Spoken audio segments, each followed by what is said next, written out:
नमस्कार, good morning, सुप्रभात। आपका स्वागत है अपने पसंदीदा पर्सनल फाइनेंस के बुलेटिन मनी मॉर्निंग में। मैं संदीप ग्रोवर लेकर हाजिर हूं आपके लिए आपकी जेब और जिंदगी पर असर डालने वाली खबरें। तो चलिए शुरू करते हैं हम आज का सफर। नए वित्त वर्ष की शुरुआत के साथ ही लोन भी महंगा हो गया है। सरकारी क्षेत्र के बैंक ऑफ इंडिया ने कर्ज पर लगने वाले ब्याज दर में 0.10% की वृद्धि की है। इससे सभी तरह के कंज्यूमर लोन सहित अन्य कर्ज भी महंगे हो गए हैं। आरबीआई के मौद्रिक नीति समीक्षा की घोषणा से पहले ही बैंक ऑफ इंडिया ने ब्याज दर में वृद्धि की है। बैंक ऑफ इंडिया की नई ब्याज दरें 1 अप्रैल से प्रभावी हो चुकी हैं। बैंक ऑफ इंडिया की रेपो आधारित ब्याज दर अब 9.35% से शुरू होगी। सार्वजनिक क्षेत्र के दूसरे बैंक इंडियन बैंक ने भी ब्याज दर में आधा फीसदी की वृद्धि करने की घोषणा की है। बैंक की नई दर 3 अप्रैल से प्रभावी होंगी।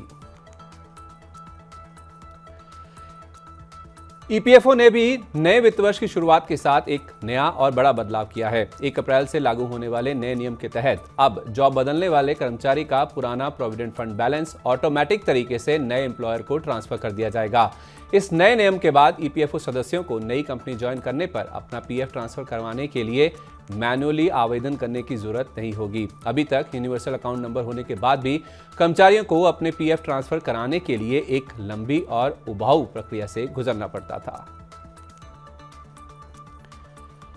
एनएचएआई ने 1 अप्रैल से देश भर में वन व्हीकल वन फास्टैग नियम लागू कर दिया है। इस नए नियम का उद्देश्य कई वाहनों के लिए एक फास्टैग के इस्तेमाल या एक वाहन के साथ कई फास्टैग जुड़े होने को खत्म करना है। अब एक वाहन पर एक से अधिक फास्टैग नहीं लगाए जा सकेंगे। जिन लोगों के पास एक वाहन के लिए कई फास्टैग हैं, वो 1 अप्रैल से उनका उपयोग नहीं कर पाएंगे। देश भर में फास्टैग के 8 करोड़ से ज्यादा यूजर्स हैं।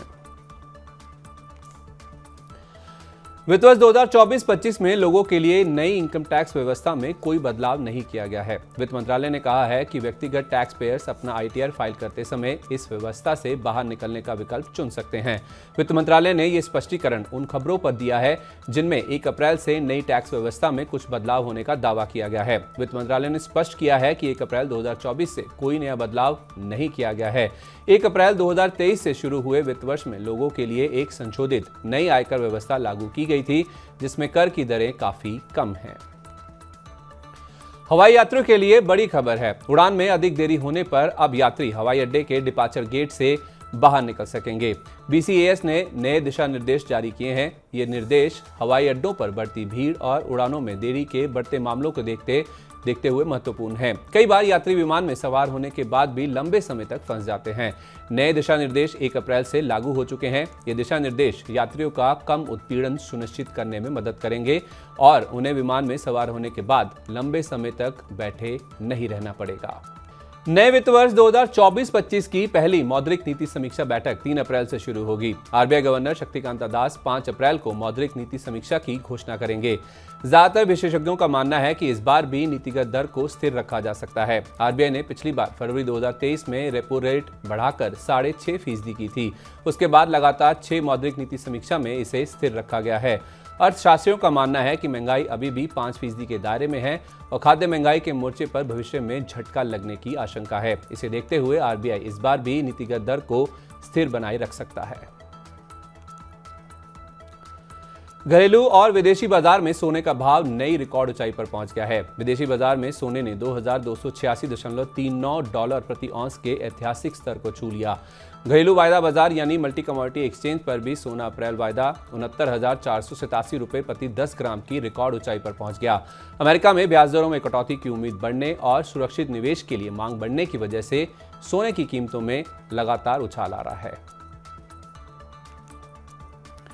देश में इलेक्ट्रिक वाहनों को अपनाने में और तेजी लाने के लिए भारी उद्योग मंत्रालय ने 500 करोड़ रुपए की इलेक्ट्रिक परिवहन संवर्धन योजना 2024 शुरू की है। नई योजना 1 अप्रैल से लागू हो गई है।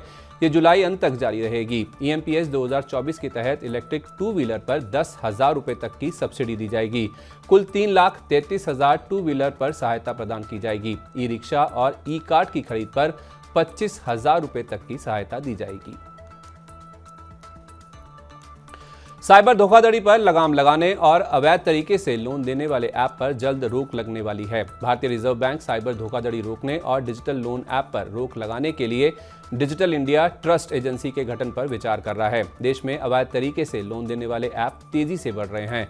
प्रस्तावित एजेंसी डिजिटल लोन देने वाले ऐप का सत्यापन करेगी और सत्यापित ऐप का एक सार्वजनिक रजिस्टर बनाएगी। जिन ऐप पर डिजिटा के सत्यापन का निशान नहीं होगा उन्हें अनधिकृत माना जाएगा। इस सत्यापन प्रक्रिया से डिजिटल लोन सेक्टर में अधिक पारदर्शिता और जवाबदेही तय की जा सकेगी। कमर्शियल गैस सिलेंडर और सस्ता हो गया है। ऑल मार्केटिंग कंपनियों ने 19 किलोग्राम कमर्शियल सिलेंडर और 5 किलोग्राम FTL सिलेंडर की कीमतों में कटौती की घोषणा की है।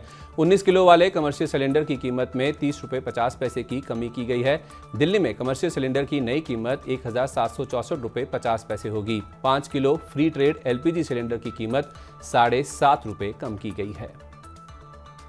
कमर्शियल गैस सिलेंडर और सस्ता हो गया है। ऑल मार्केटिंग कंपनियों ने 19 किलोग्राम कमर्शियल सिलेंडर और 5 किलोग्राम FTL सिलेंडर की कीमतों में कटौती की घोषणा की है। 19 किलो वाले कमर्शियल सिलेंडर की कीमत में 30 रुपये 50 पैसे की कमी की गई है। दिल्ली में कमर्शियल सिलेंडर की नई कीमत 1764 रुपये 50 पैसे होगी। 5 kilo free trade LPG cylinder की कीमत 7.5 रुपये कम की गई है। 2024 की जनवरी मास तिमाही में गुरुग्राम में घरों की बिक्री सालाना आधार पर 12% घट गई है, जबकि इस दौरान नोएडा में घरों की बिक्री में 19% की वृद्धि दर्ज की गई है। एनारॉक के मुताबिक जनवरी से मार्च के दौरान गुरुग्राम में नए घरों की बिक्री 8,550 यूनिट रही। एक साल पहले इसी अवधि में 9,750 यूनिट की बिक्री हुई थी। नोएडा में इसी अवधि में घरों की बिक्री 1,600 यूनिट रही, जो एक साल पहले 1,350 यूनिट थी। गुरुग्राम में मांग मजबूत बनी हुई है, लेकिन नई आपूर्ति में गिरावट के कारण बिक्री घट गई। कई बिल्डरों को परियोजनाएं शुरू करने की मंजूरी नहीं मिली है। तो आज के बुलेटिन में बस इतना ही। अपने काम की जरूरी खबरें देखने और समझने के लिए सब्सक्राइब करें हमारे YouTube चैनल को। पर्सनल फाइनेंस से जुड़ी खबरों को पढ़ने के लिए हमारी वेबसाइट www.money9.com पर जाएं। खास कार्यक्रम देखने के लिए आप Money9 ऐप को भी डाउनलोड कर लें।